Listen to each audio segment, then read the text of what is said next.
What's good, everyone? Today I'm going to be reviewing Predator 2. And quick note, this movie had really bad ADR. And I don't know if that was supposed to happen or if it was just my Blu-ray or what, but the words do not like sync up with the mouths in this at all, or at least for most of it. Like it was really weird. And I couldn't find anything about that online, so maybe it was just me. So let me know if that's a thing. And I had fun with Predator 2. It was alright. It wasn't better than the first one. It's not the best Predator sequel. Maybe even the worst one. I haven't seen all of them yet. More reviews on those coming soon.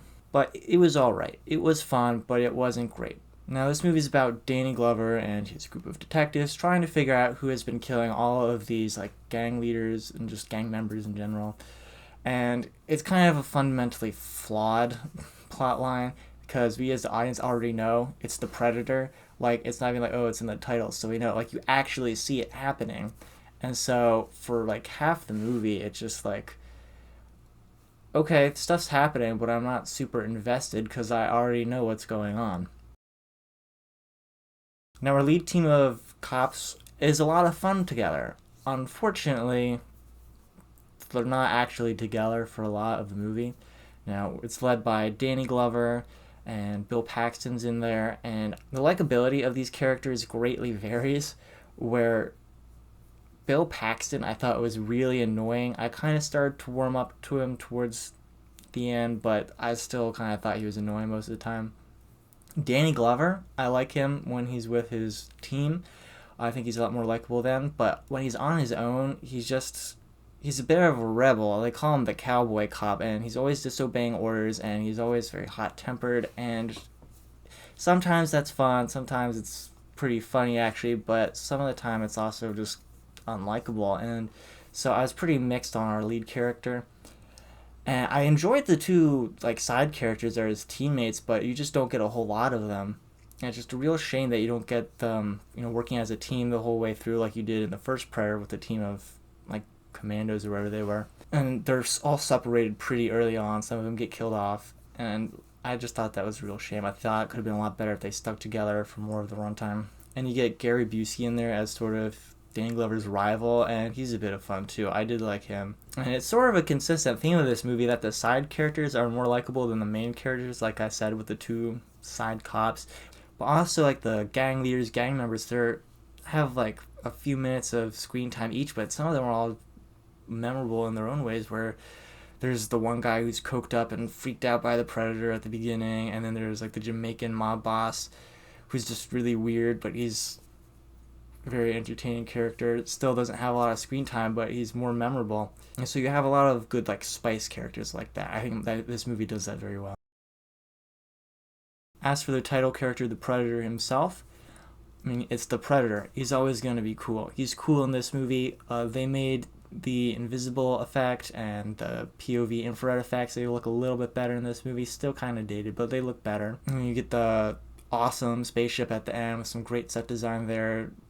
Very cool. We get the Xenoblade, or Xenoblade, no, the Xenomorph skull, and that just as a cool Easter egg with on the cool skull wall. And you get like the whole team of predators that show up at the end. Now, there's some mixed things here with the Predator, like how some of the Predators talk. In the last movie, and even in this movie, they record characters' voices and reuse them to confuse people while they're hunting them. And they don't even do that a whole lot in Predator 2. They mostly just talk. And I guess like they don't even replay the sounds. They just learn, I guess, and talk in their own voices. And sometimes it's pretty funny, but it's mostly weird. So not sure how to feel about that. And then the biggest problem with the Predator is that there aren't many memorable kills. Like I only remember like the one kill where he decapitates the mafia boss, the Jamaican guy. And even then, it's kind of an off-screen kill. Like the scene's really cool where the invisible predator is like walking through the water, really well shot, really well done. But like you don't even see him die. It's just memorable because of that shot of the predator walking and then walking away with his head. It's cool, but you don't even see the kill, and that's a lot of this movie's problem is not seeing the kills or just not being memorable kills. And you get some of the same problems with the action in this movie, where the opening scene with the big police on gang fight was pretty awesome. And then each action scene from there just kind of gets less and less interesting, where you get that train scene. It's completely incomprehensible, where there's flashing lights, people are screaming and falling over and accidentally killing each other. It's just like, what is happening here? Like, I don't even know. So that was pretty bad. I was pretty shocked how bad that scene was. You get to like the sort of final action scene where the Predators sort of going through the whole team of special forces or whatever they were. I don't even remember anymore. That scene was pretty cool. It wasn't great, but it was pretty cool. And then after that, you get the chase scene with Danny Glover chasing down the Predator, and the part where they're like hanging from the ledge. That was pretty cool. Some cool stunt work with the Predator, the guy in the Predator's costume, actually falling down a building. And then it slows down where the Predator's just like doing first aid and Danny Glover's climbing up a pipe, and it goes on for way too long, and you just lose interest in the chase, and it like loses all stakes and stuff. It's just like, oh, okay, are we done yet? And you know, it's kind of an interesting idea to see like what a alien first aid kit looks like, but they just go on way too long with it. So overall, a big mixed bag. I give this movie a 6 out of 10. It's okay. It's a 6 out of 10 I'd watch again. Like, it was fun enough, I'd watch it again, but it's not good enough that I would be like, oh, it's one of the best in the franchise. Like, no. It's one of the worst in the franchise.